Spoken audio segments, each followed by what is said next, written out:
We should welcome that kind of feedback. We should want that kind of feedback. That is market feedback tuning our service so we can sell it and do better and better as time goes on.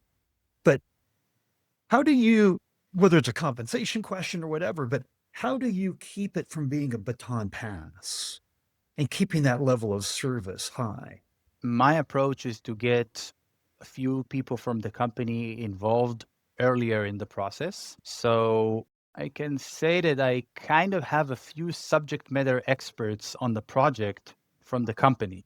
Okay. So if someone that is from the customer success team is talking to the client, he's briefed with what is the motivation, what are they trying to achieve, why did they choose one way or the other, a level of information that you may not always be transferring in that level because it's usually a discussion that happens before they sign the contract. Yeah.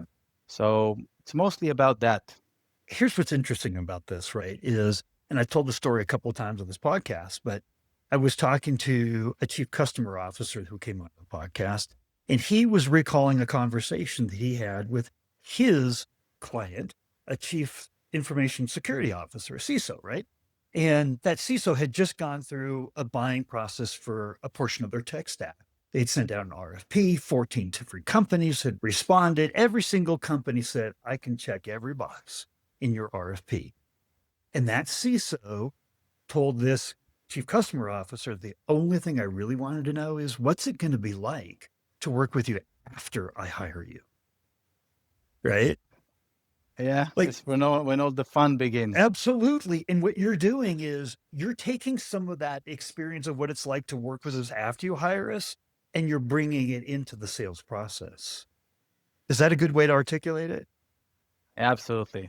How important is that? Like, tell me on a scale of 1 to 10, that's a portion of selling that it's not like it's brand new. It's like, no, we've never heard of that before, but it's not well executed. I'll tell you that right now. Like, how important is Uh, it to do that?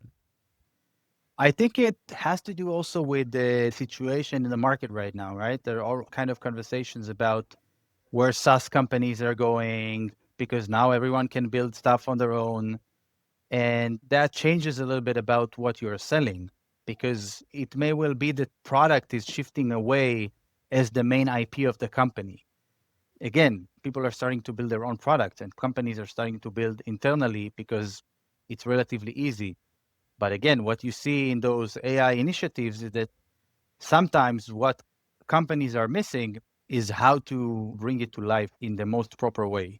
I think that's the shift. The shift in the selling process is also related to what you see in the business model.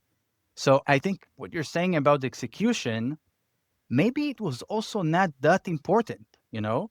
Maybe it was good enough to buy software, get trained, and start using it. And it's okay. You get a few training sessions, and that's it.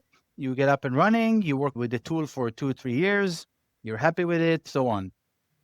And maybe you don't need that level of customer support constantly all the time. But this is all new. It's even new to your clients because your clients go and do something that is also new. So they find out new things that you even did not think of, which is, I wouldn't expect that to happen that much in a SaaS play, right? It's relatively stable in a term of like the offering.